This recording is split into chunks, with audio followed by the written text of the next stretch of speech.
કે અને મન માર ખવરાવે એ લખી લેજો.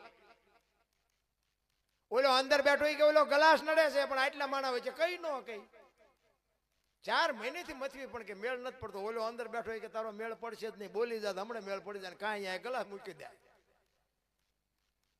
આ જ વાત છે.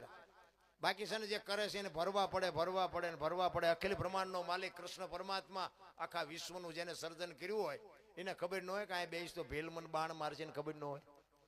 જો આ કર્મની ગતિ કર્યા છે ને. આ દ્રૌપદીના ચીર લૂંટાતા હતા, કોણ નતું? કાળના જડબા ઝાલીને ઉભા રાખે એવા પાંડવો હતા. એ દીકરીનો શું ગુનો હતો આખી દુનિયાને ખબર છે. દીકરીનો ગુનો શું?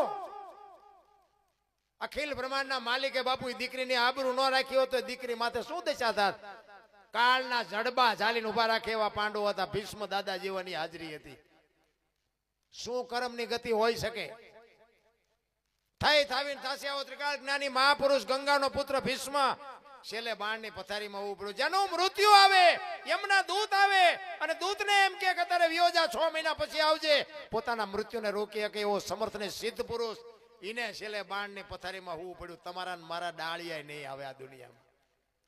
વિચાર કરજો. જેની જનેતા ગંગા કૃષ્ણ પરમાત્મા અને ભીષ્મ દાદા કુરુક્ષેત્રના મેદાનમાં હામ આવ્યા ને. ભીષ્મ દાદા કૃષ્ણ પરમાત્માને કહે છે કે કૃષ્ણ તમે જે પક્ષમાં હોય પક્ષ કોઈ દી હારે નહીં, પણ દુર્યોધનનું અનાજ મેં ખાધું છે એટલે મારે સેનાપતિ બન્યા વગર છૂટકો નથી. જો બાપુ ઇતિહાસ ખોલો અને ઇતિહાસમાં શું છે એની નોંધ કરો. જીવન જીવવાનો રાહ મળી જાય. દુર્યોધનનું અનાજ ખાધું એટલે મારે સેનાપતિ બનવું પડ્યું. કૃષ્ણ પરમાત્મા કે ભાઈ દાદા મારે કાંઈ હથિયાર બથિયાર લેવાનું નથી. આ તમારા ભાઈઓનો મામલો છે. આમાં કોણ જે જીતવું હોય જીતે અને જે હારવો હોય હારે. મારે આમાં કઈ, હું તો અર્જુનનો રથ હલાવનાર સારથી છું. અને ભીષ્મ દાદા વિચાર કરવા માંડ્યા. હો એ કે બીક તારી એકની જ લાગે છે, બાકી આમાં કોની તાકાત છે કે મને કોઈ હરાવી શકે? બાપુ જો આ ભીષ્મ એની જનેતા બાપુ ગંગા કેવી જનેતા છે. અખિલ બ્રહ્માંડના માલિકને કહે છે કે બીક તમારી એકની જ લાગે છે. અને પ્રતિજ્ઞા કરી હો કૃષ્ણ પરમાત્માએ કે હું હથિયાર નહીં ઉપાડું.